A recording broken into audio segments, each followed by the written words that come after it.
Hello friends and my dear students, कैसे हैं आप सभी। आशा करता हूं कि आप सब बेहतर होंगे और एक नई यात्रा शुरू करते हैं हमारी, क्योंकि आपके सामने अब एक चुनौती है और चुनौतियों से जीतने वाला इंसान ही सही मनुष्य माना जाता है। वो चुनौती है diploma in pharmacy exit exam.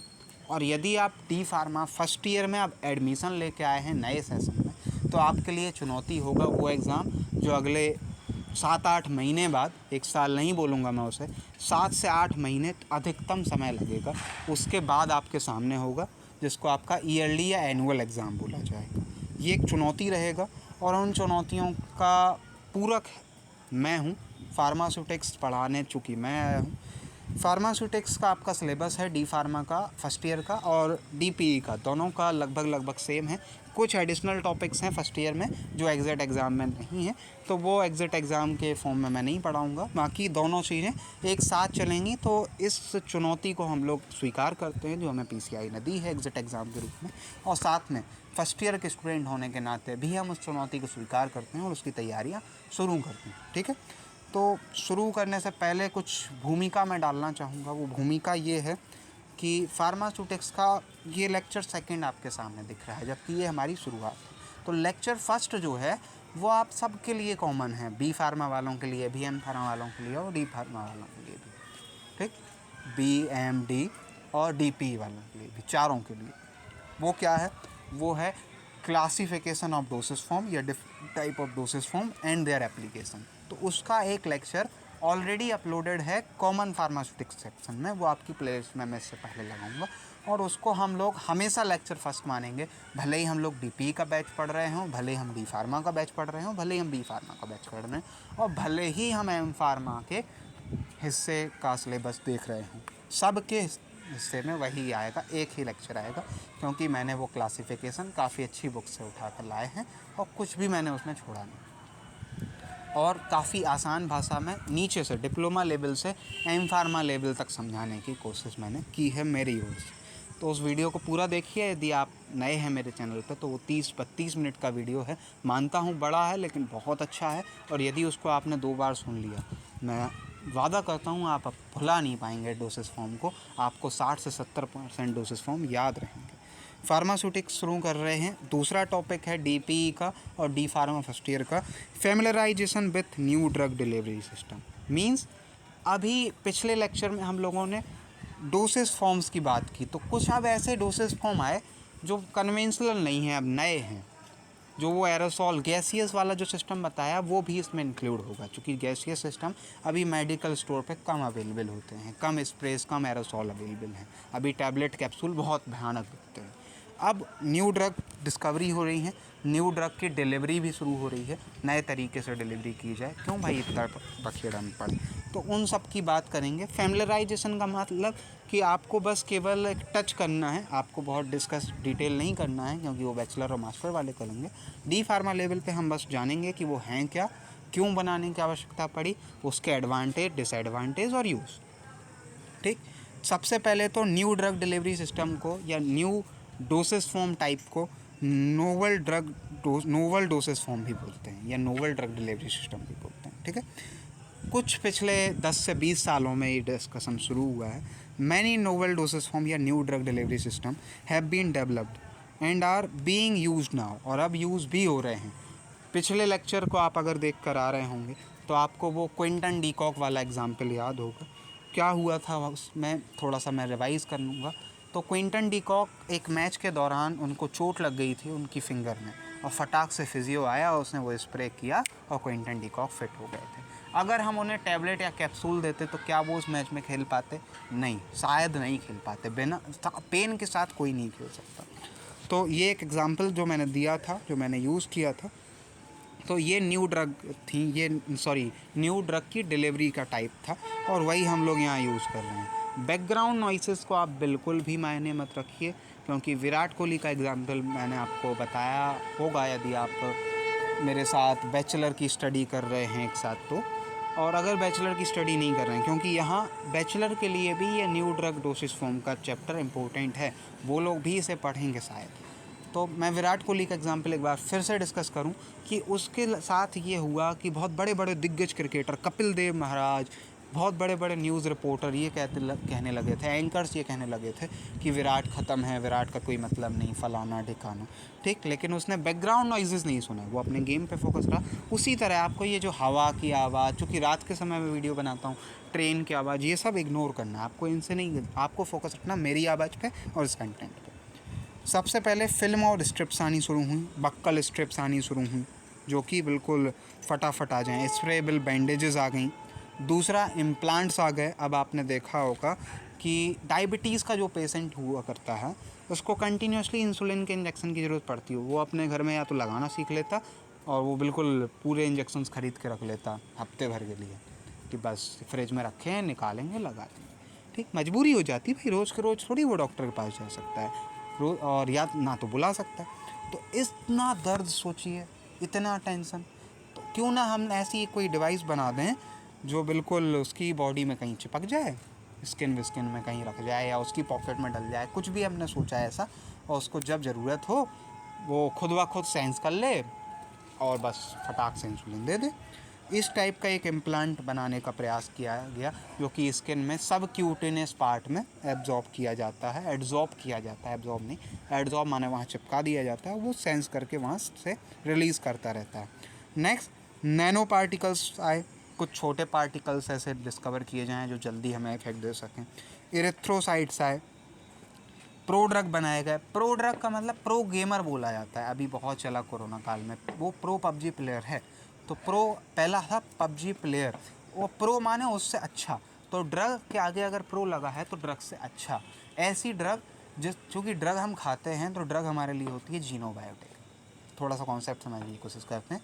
तो जीनोबायोटिक पे क्या होता है कि हमारी बॉडी उसके लिए जहर की तरह ट्रीट करती है, जितना भी जो भी होगा, खाना भी हम खाते हैं, फटाफट उसको तोड़ती मरोड़ती है, ज़रूरत का लेती है और बाहर फेंक देती है। अब ड्रग ज़रूरत की तो है नहीं, ड्रग में विटामिन प्रोटीन तो दे नहीं रहे हैं, ड्रग में क्या दे रहा है, एक ऐसा क्वांटिटी दे रहा है जो नहीं चाहिए बॉडी को, जनरली नहीं चाहिए, समस्या हुई इसलिए चाहिए।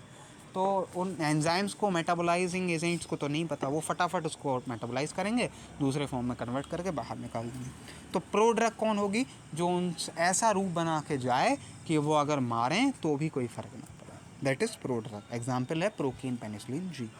नेक्स्ट, लिपोसोम ड्रग कैरियर, यानी ऐसी कोई ड्रग बना दें जो प्रोटीन के कोटिंग में जाए, तो बाहर मेटाबोलाइजिंग एंजाइम आएंगे, अच्छा प्रोटीन हो, आ जाओ आ जाओ, वो जाके सही जगह पे उसको छोड़ा। कंट्रोल ड्रग डिलीवरी मॉड्यूल्स, अभी क्या हो रहा था, टैबलेट आपको दिन में 3 बार खानी होती है, कई टैबलेट 6 बार 8 बार खानी होती हैं। तो हम क्यों ना एक ऐसी टैबलेट बनाएं जो बस एक बार खाओ और पूरे दिन असर करे। तो ये कंट्रोल ड्रग डिलीवरी, तो टैबलेट की जगह वो कैप्सूल वैप्सूल कुछ बनाने की कोशिश की गई। और लास्ट में मैग्नेटिक माइक्रोस्फीयर, मीन्स ऐसे जो बाहर से मैग्नेट की सहायता से या मैग्नेटिक फील्ड की सहायता से सही कर सके। ये हुआ न्यू ड्रग डिलीवरी का कॉन्सेप्ट। अगर इतना समझ लिया तो चीज़ें बहुत आसान। अब बढ़ते हैं आगे, थोड़ी सी डिस्कशन डिटेल करते हैं और ख़त्म करते हैं इसको। इंट्रोडक्शन की बात, तो जिस मेथड से ड्रग को डिलीवर किया जाएगा और उस का एक इफ़ेक्ट दिखाई दे इफ़िकेसी पे, उसको बोलते हैं ड्रग डिलीवरी। और a novel drug delivery system या NDDS can be defined as a new approach that combines innovative development. अब इसमें क्या हुआ, इसमें कुछ नए डेवलपमेंट लगे, कुछ दिमाग के इन्वेंशन माने खोज, नई कुछ टेक्नोलॉजी लगी, नोवल मेथडोलॉजी लगी, नोवल माने नई मेथडोलॉजी लगी, और एक ऐसा कंपाउंड बनाने का प्रयास किया गया जो बॉडी के लिए एक सेफ्टी भी दे और साथ में प्रॉपर फार्माकोलॉजिकल इफेक्ट दे, ठीक है। ऐसा तरीके का सिस्टम होगा नोवल ड्रग डिलीवरी सिस्टम, इसीलिए वो इतनी भूमिका मैंने डाली 7-8 मिनट में बोला। Next, the new ideas on controlling the kinetics, dynamics, non specific toxicity, bio recognition and efficiency of drugs were generated. तो ये सब हम लोग इस न्यू डिस्कवरी में लगाने की कोशिश कर रहे हैं। आप ऐसा हो सकता है कि डी फार्मा में आप इतना इंटरेस्ट से पढ़ें कि फिर बी फार्मा भी करें, एम फार्मा भी करें और रिसर्च में आएँ, तो उतनी जो है इंटरेस्ट से पढ़ाने की मैं कोशिश करूँगा। फार्माकोकाइनेटिक एक टर्म आया, टर्म्स के अलग लेक्चर अपलोड करने की कोशिश करूँगा अगर टाइम मिलेगा तो, फिर भी मैं ओरली समझाऊँगा, इसलिए मैं कहता हूँ कि कंटेंट पे ना देखो, मुझे सुनो। फार्माकोकाइनेटिक का मतलब वो होता है कि जब हम ड्रग खाते हैं तो बॉडी ड्रग के साथ क्या क्या करेगी, बॉडी उसको एब्जॉर्ब करेगी, डिस्ट्रीब्यूट करेगी, मेटाबोलाइज करेगी और एलिमिनेट करेगी। ये 4 प्रोसेस हैं, दैट इज़ फार्माकोकाइनेटिक। और डायनेमिक, डायनेमिक माने डी, ड्रग बॉडी के लिए क्या करे, दैट इज़ फार्माकोडायनेमिक। ठीक है, डिप्लोमा लेवल के होंगे, इतने में याद हो जाएगा। ड्रग क्या करेगी, अपना एक्शन देगी, दैट इज़ फार्माकोडायनेमिक। अब इन दोनों को कंट्रोल कर सकें हमें क्या करना है, हमें एब्जॉर्प्शन कंट्रोल करना है, धीमे धीमे होगा, टॉक्सिसिटी नहीं आएगी, आराम से लंबे समय तक रहेगा, जल्दी एब्जॉर्ब हो जाएगी, जल्दी मेटाबोलाइज होकर निकल जाएगी। तो हमें इन सबको कंट्रोल करना है। नेक्स्ट डायनामिक्स भी इसी से कंट्रोल हो गया, एब्जॉर्प्शन कंट्रोल कर दिया तो धीरे धीरे इफेक्ट आने लगा। फिर टॉक्सिसिटी नहीं आई, जल्दी एब्जॉर्ब नहीं हुआ तो टॉक्सिसिटी नहीं आई। फिर इफ़िशियंसी ऑफ ड्रग, और जो हमें एफिकेसी चाहिए थी वो बिल्कुल बनी रही। नेक्स्ट, अब इन नई स्ट्रेटजीज़ को हम लोग बोलते हैं ड्रग डिलीवरी सिस्टम, नए drug delivery system. DDS drug delivery system are based on interdisciplinary, मतलब एक ये हमारे अंदर का अप्रोच है जिसमें हम लोग पॉलीमर साइंस घुसेड़ते हैं, फार्मास्यूटिक्स घुसेड़ते हैं जो हम पढ़ रहे हैं, बायो कॉन्जुगेट केमिस्ट्री और मॉलिकुलर बायोलॉजी, इन सब का यूज़ करके हम लोग ये बनाने का प्रयत्न कर रहे हैं। और इससे क्या करना है हमें, पहला मोटिव है हमारा ड्रग डिग्रेडेशन को रोकना और loss to prevent harmful side effect, और साइड इफ़ेक्ट कोई ना हो ऐसी चीज़ों को रोक के ड्रग की बायो अवेलेबिलिटी। अब बायो अवेलेबिलिटी फिर एक नया टर्म आ गया, व्हाट इज़ बायो अवेलेबिलिटी, तो नाम से साफ है, बायो अवेलेबल वो अमाउंट ऑफ ड्रग, उतनी ड्रग जितनी हमारे शरीर के ब्लड में अवेलेबल होगी, दैट इज़ बायो अवेलेबिलिटी। अभी डिप्लोमा लेवल की इतनी परिभाषा काफ़ी है।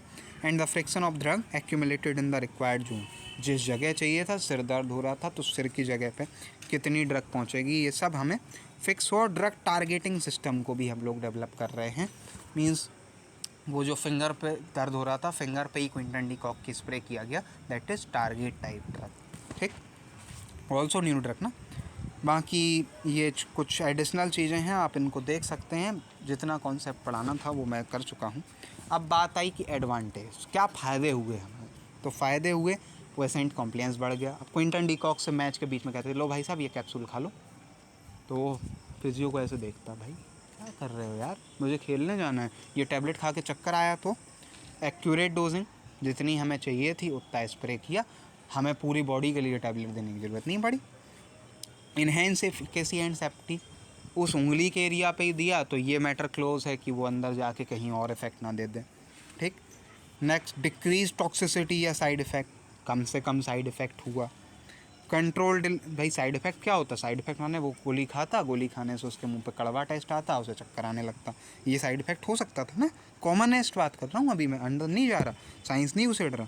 Control delivery bye maintaining desired drug concentration and control rate, एक फिक्स रेट से हमें जो चाहिए होता वो हम यहाँ बता सकते हैं। Beneficial to patient with improve comfort, बढ़िया आराम से स्प्रे हो गई 1 सेकंड में, बढ़िया कम्फर्ट रहा, वरना जाओ पानी ले आओ, दूध ले आओ, चाय ले आओ। Reduction in drug accumulation with chronic therapy, और लंबे समय तक अगर हम ड्रग देते रहें तो भी एक्यूमुलेट नहीं होगा बॉडी में, इस टाइप का कुछ रहे।